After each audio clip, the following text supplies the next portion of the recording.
the Doha round.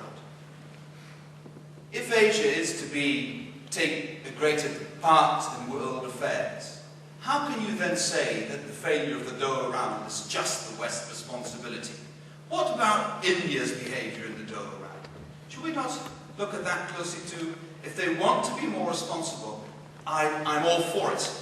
It's a constant line in Dutch foreign policy for 350 years to make sure that Asia plays a role. Sometimes we do it in a despicable way, like we did in Dutch East Indies, but we do want to have economic ties with Asia. That's why this room is full. There is no country in Europe which is more interested in what is happening in Asia than the Netherlands. But still, with greater power comes greater responsibility, and I fail to see that greater responsibility sometimes in the behaviour of countries like India and China. Look at China's behaviour in Africa. What is China doing in Darfur? Who is taking care of the problems in Darfur? Is that Asia taking its responsibility? I would argue that is a fight for raw materials, regardless of what happens to the people there. So I think the nuclear proliferation point, I fully agree with you on that score. Nothing I can say against that. Then global warming. It is true that the present American administration chose to ignore the issue completely. But would Asia be ready? Just a thought. Just imagine that Barack Obama wins the election. Just give it some thought. Just imagine we get this new opportunity of a US administration that does take this issue seriously, and that we get our act together in Europe. Is China, is India ready to take up the challenge and to come to Copenhagen at the end of next year and have a global agreement on fighting global warming? I hope so. And that would be a true tribute to greater responsibility of Asia.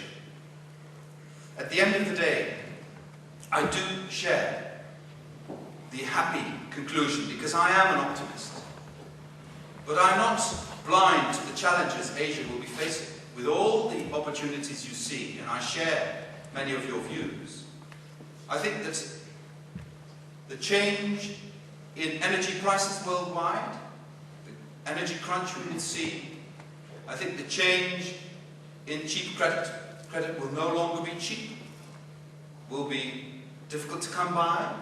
I think the reorientation of the global market, which is moving towards a regionalization of these markets, all these elements also pose a huge challenge to Asia, the model of which is based on this globally functioning market.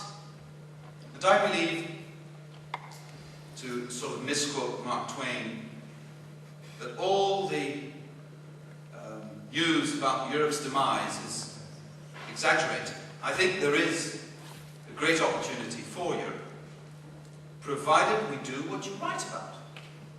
I think there is a great opportunity for this to be Europe and Asia-centric if we're able to bring more stability and prosperity to the Middle East. If we are able to finally really do something about the situation in Africa so people are not compelled to travel to Europe.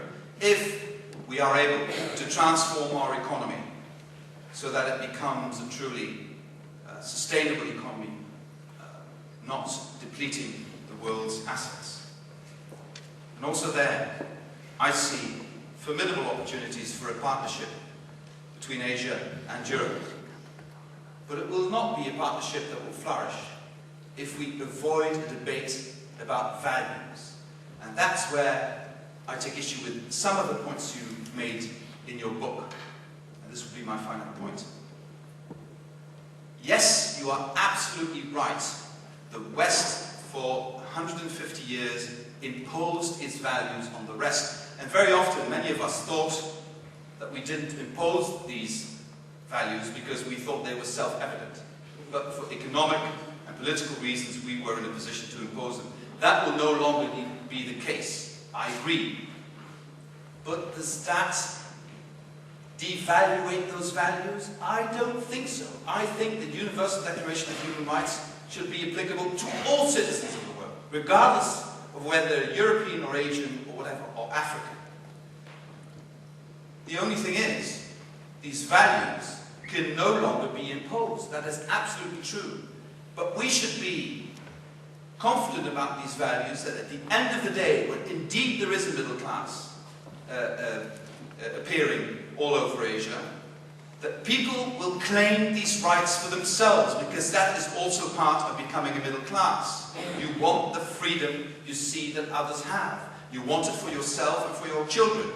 And in that sense, I think there is a case to be made for those values who are perhaps European in inspiration, linked with Enlightenment, linked with certain values that were originated in Europe, can truly become universal values, not because we impose them, but because they are discovered just as the 7 pillars of Western wisdom, as something that every individual Asian wants for her and himself. Thank you very much.